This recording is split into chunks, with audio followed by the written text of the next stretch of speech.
Hassel, a city still restricted by a pandemic, which has shown us what it means to feel helpless and trapped.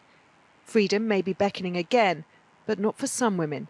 Women who feel they've been abandoned by a system that won't hear them.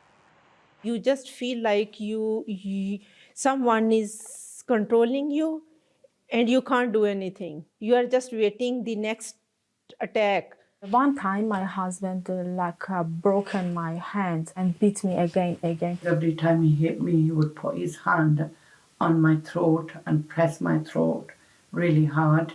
And he would make threats, I'll kill you. Since the first lockdown began, calls to the National Domestic Abuse Hotline have gone up by almost 50%, but charities dealing with migrant women have been overwhelmed. The government's made a commitment to end violence against women, but not, it seems, if their immigration status is uncertain.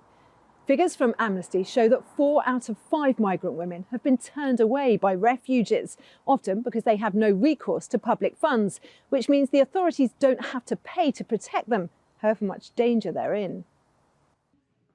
Like Sonia, who finally found safety here after being turned down by 7 different services. Despite her husband so violent, he ended up in prison. He would pull my hair, tug my hair really hard until I was in pain. He would punch me, but he would draw his fist to punch me, and he would then hit me and with his fist all over. Having been through something so awful, how did it feel to be turned away again and again?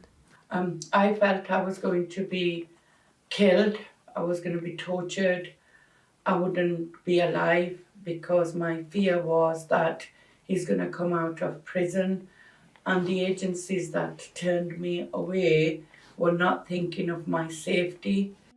At the other end of the country, Sarah tells me she tried to take her own life shortly after arriving here with her husband.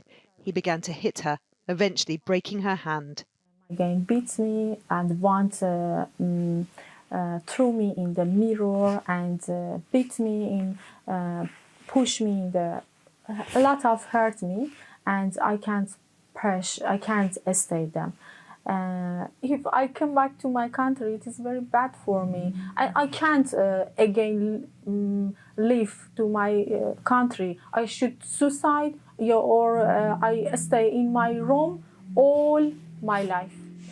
She is slowly putting her life back together at this tiny refuge funded entirely by donations. Each woman was told by her husband she'd be deported if she left. Each was brave enough to leave, despite a system which would reduce them to despair all over again. Women are living in life-threatening situations and they should be given more support to escape under pandemic conditions. But in our experience, they've been given less support to leave. The Home Office insists anyone who has suffered domestic abuse must be treated as a victim first and foremost, regardless of immigration status. That is why the government is working closely with charities to build a solid evidence base on how to deliver tailored support to migrant victims. But that rings hollow for Priya. A lack of funding meant she was turned away by the hostels in her area after fleeing from a husband who routinely beat her. Every woman is a human. She has the same heart. She has the same feelings. She's a woman. Either she's white, brown, black. She has same feelings.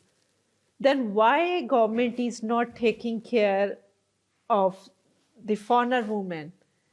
There is a government bill on the horizon designed to improve care for domestic abuse survivors, but it offers no guarantee of protection for the most vulnerable victims of all. Rachel Younger, News at 10.